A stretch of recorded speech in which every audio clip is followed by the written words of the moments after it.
Hey everyone, it's Erin with Hail Varsity. I'm joined by Greg, also of Hail Varsity, and we are here to recap another Tuesday practice for Nebraska and also a little bit of Monday. It always feels like Monday and Tuesday sort of come through in this video no matter what.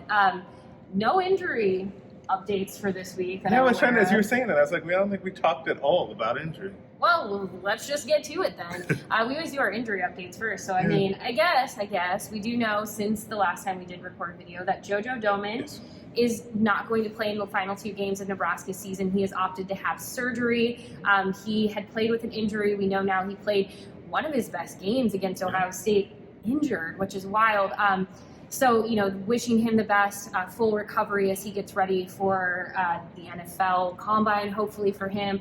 I know he just received, I believe, a Senior Bowl invite. Yeah, I think so. So, there's a lot on the horizon for Jojo Doman. I mean, and he's got a big, bright future ahead of him. So, again, we wish him nothing but the best in his health and recovery after the surgery. We did hear from Isaac Gifford today, who it seems like will be filling in for Jojo as much as he can in these final 2 games. It's big shoes to fill. But we also heard from Erik Chinander, Barrett Ruud, Samori Touré. I think that was it. That was it. That was it. So let's hop to it. Greg, you had a chance to hear a little bit from Chinander. You also had a chance to hear a little bit from Isaac. What were your takeaways from today? I think that one of the big things, especially from Chinander, was that all of the news surrounding the team has not impacted the defense. Obviously, they did not have any assistant coaches on that side of the ball that were let go last week. But still, that impacts the team as a whole, right? And can mess with the defense's head, too. He said that he's liked the way that the defense has come back to work and continued to kind of stay the course throughout the season, which has kind of been the theme for the defense all year long, is just continuing to show up, stay consistent, and continue to put good performances out there. That piece of consistency is really important because I actually asked Barrett Ruud about Erik Chinander has been honored this week with he received a nomination for the Broyles Award. Obviously, there's many steps to get to finalists, right. But he is at least right now considered in a strong group of other assistant coaches in this country who he now has his name right there alongside. And I asked Barrett Ruud about that, and he talked about that really why it's very deserved, but he also said a big piece of that is just the consistency that he coaches with, that he teaches with, that he goes into games with. He said he is just a consistent coordinator in every aspect of how he operates, and that definitely feeds off to the team. And so when Chinander was asked himself, he said when things go bad for Nebraska's defense, the blame always falls on him.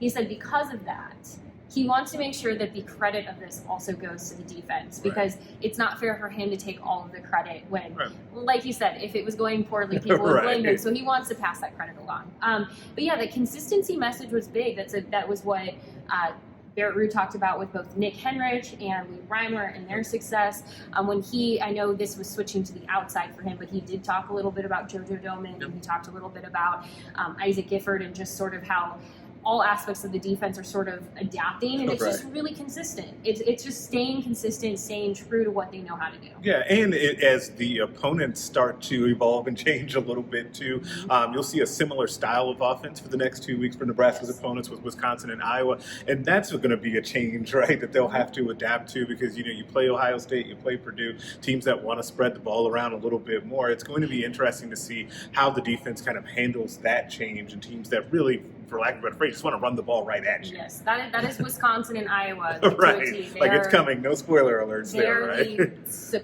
sequential, Big Ten team. They want to run the ball at you, and those offensive lines are typically very strong. And I mean, Nebraska's defense, again, going back to that consistent piece, has held up well against all kinds of all kinds of offenses this season. So this is just another opportunity and challenge for them, and doing so without one of their best. Without Jojo, without one of their best, is definitely going to have its challenges, but it seems like, at least from what I heard, Isaac Gifford is definitely up for the challenge. Yeah, he was very excited to be able to take on this challenge as a kid, from right here in Lincoln. Obviously, his brother played here as well, so he's well aware of kind of what happens around here with Husker football. And so I asked him actually specifically about being able to play, get his feet wet in 2 games against 2 rivals. And he was really excited for that as well, to be able to kind of make his debut outside of special teams in the regular defense, which he has played a lot of special teams. He's excited to make his debut you on the defense. And if you're somebody wondering, like, how is the team, at least from a defensive perspective, I know the offense as well, but we've heard from a lot of defensive players so far this week.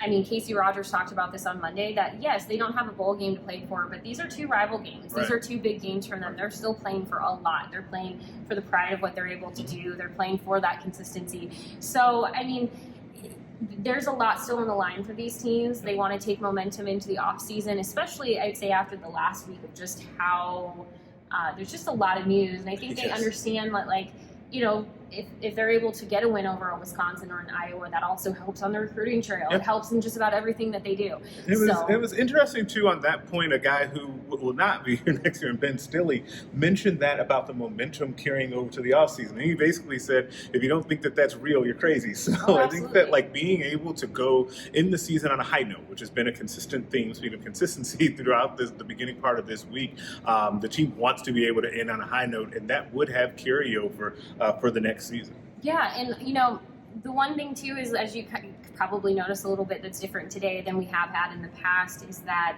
typically on Tuesdays we also hear from an offensive coach and the offensive coordinator, and obviously it was all outside of Samori Touré, very much just defensive focused, because, yes, Nebraska has 4 different individuals who've stepped into those roles, like Ron Brown is focusing on the running backs and everything, but we did not expect to hear from them. Like, you know, they still, I don't think, signed up for, like, necessarily the, like, media aspect of everything. So I wasn't personally, like, thinking we would hear from them, and so we're probably not going to hear a whole lot from the offense at this point. We just heard from Sean Beckton a couple of weeks ago, so it's, you know, it's going to be very defensive focused for a while. Yeah, I think, outside of talking to Frost. And Adrian Martinez. Like, I feel like we'll always get Adrian Martinez, and then that'll pretty much be the 2 offensive representatives that we get for the remainder of the season. Absolutely, and because of that, we will hear from Coach Scott Frost on Thursday, so we'll have a recap then of just the week as a whole and any other updates that might come along before then.